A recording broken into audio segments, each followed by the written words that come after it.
बता के जाइए हाँ। कि सच दिन भर मोदी को दिखाएं। आपका जो हाल है आपको तो जिंदगी भर नहीं बता सकते हम। नहीं सर, हमें पता है ना, पत्रकारिता का मतलब हम भी पढ़े हैं सर। ऐसा है दोस्त, दोनों तरफ का दिखाना चाहिए। वो किस तरह का प्रोग्राम है। अब ऐसा है कि आप ये भी जानते हैं कि मेरा एक बहिष्कार है, ठीक है ना? नहीं, मेरा बहिष्कार है।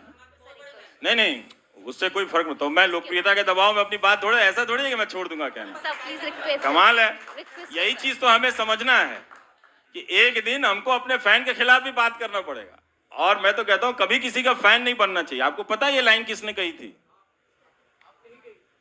और आपको पता है मैंने अपने ब्लॉग पे क्या लिखा है? कभी रवीश कुमार मत बनना। पढ़ा है आपने? पढ़िएगा, है ना? हाँ, एक्चुअल मतलब क्या होता है, न्यूज का क्या मतलब होता है, एनालिसिस का क्या मतलब होता है। हमने कहा ना कि आप वहां तुलना कर रहे हैं। आपने ये नहीं बताया कि वहां कौन सा प्रोग्राम चल रहा था, यहां कौन सा प्रोग्राम चल रहा था। वहां 2000 के नोट में नकली चिप बताए जा रहे थे, जीपीएस, उससे तुलना करना चाहते हैं आप? नहीं सर, बिल्कुल।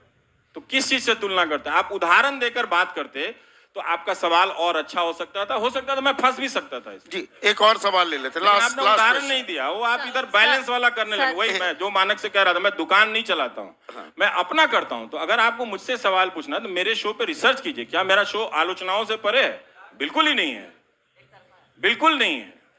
अब एक और सवाल क्या हो सकता है? आप बताइए कि 10 लाख लड़के जो अलग अलग परीक्षाओं में फंसे हुए हैं और उनको नौकरी नहीं मिले, उस पर मैं 6 महीना करता हूं तो एक तरफा कैसे है दोस्त?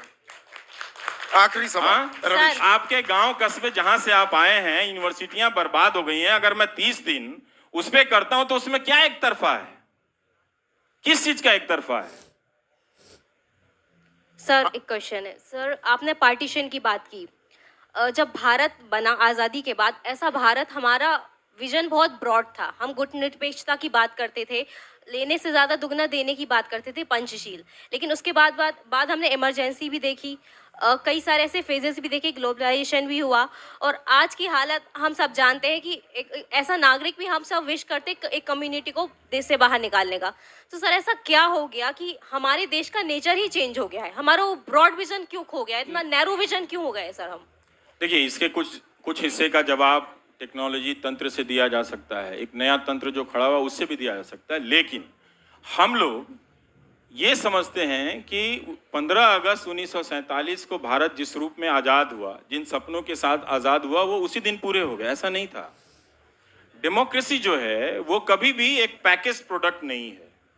वो आज आपने सबने मिलके जिस रूप में बनाया, हो सकता है कल वो खत्म हो जाए। तो आपको रोज इसको गढ़ना पड़ता है, कुम्हार की तरह रोज आके उसको मिट्टी चाक पर रखनी पड़ती है और उससे रोज बर्तन बनाना पड़ता है, उससे रोज दिया बनाना पड़ता है। तो एक दिन नहीं है। इसलिए है कि हम कभी कभी भटक जाते हैं, भटका दिए जाते हैं, और कई बार हम अपनी जिम्मेदारियों को बहुत लापरवाही से लेते हैं। लापरवाही से कि जनता को देखिए, मतदाता और नागरिक में बहुत फर्क है। आप मतदाता, आप मतदान कर दीजिए आप, लेकिन जैसे ही आप मतदान केंद्र से लौटते हैं आप मतदाता नहीं रह जाते हैं। लेकिन अब उस टेक्नोलॉजी के तंत्र से आपको हमारे जरिए भी एक पॉलिटिकल फोर्स में बदला जा रहा है, दुगनी तिगनी शक्तियों के जरिए। इसलिए आप किसी जर्नलिस्ट को घेर के मारने लगते हैं, और ये अब तो हर तरफ से हो रहा है। इसलिए मैं कह रहा था कि जो सोशल ऑर्डर कोलैप्स किया है, इसमें अब आपको पत्रकार के रूप में परफॉर्म करना बहुत मुश्किल होगा। पहले के दौर में हम जाते थे तो चाहे वो किसकी स्टोरी के खिलाफ लिख रहे हो या नहीं लिख रहे हो, उस आदमी को उससे मतलब नहीं था। मतलब ये था कि हमारे दरवाजे पे पत्रकार आया है तो पानी पिलाता था।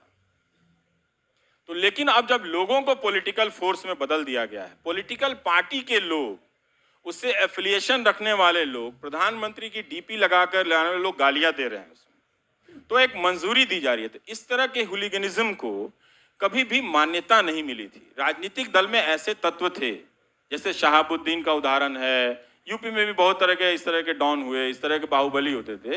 एक नए तरह के बाहुबली सिस्टम है जो आपके डेमोक्रेटिक इंस्टिंक्ट को, क्योंकि संभव है ना कि आपको नौकरियां नहीं मिले तो एक दिन आप सड़क पे खड़े हो जाएंगे, तो वो दिन ना आए, इसलिए इसकी तैयारी की जा रही है कि कभी भी वो सवाल आगे आ ही ना पाए। तो बहुत मुश्किल हो गया। तो इसलिए हम सबको उन सपनों को हासिल करने की जरूरत है, उन सपनों में नई बातें जोड़ने की भी जरूरत है, और उसके लिए मेहनत करने की जरूरत है। जो मैंने अपनी जिंदगी से सीखा है, पहले मैं सोचता था कि पैदा हो जाने से ही नागरिक हो गए, अब मुझे लगता है कि नागरिक होने के लिए जितनी मेहनत करनी पड़ती है उससे कहीं ज्यादा आसान तो आईआईटी की परीक्षा है।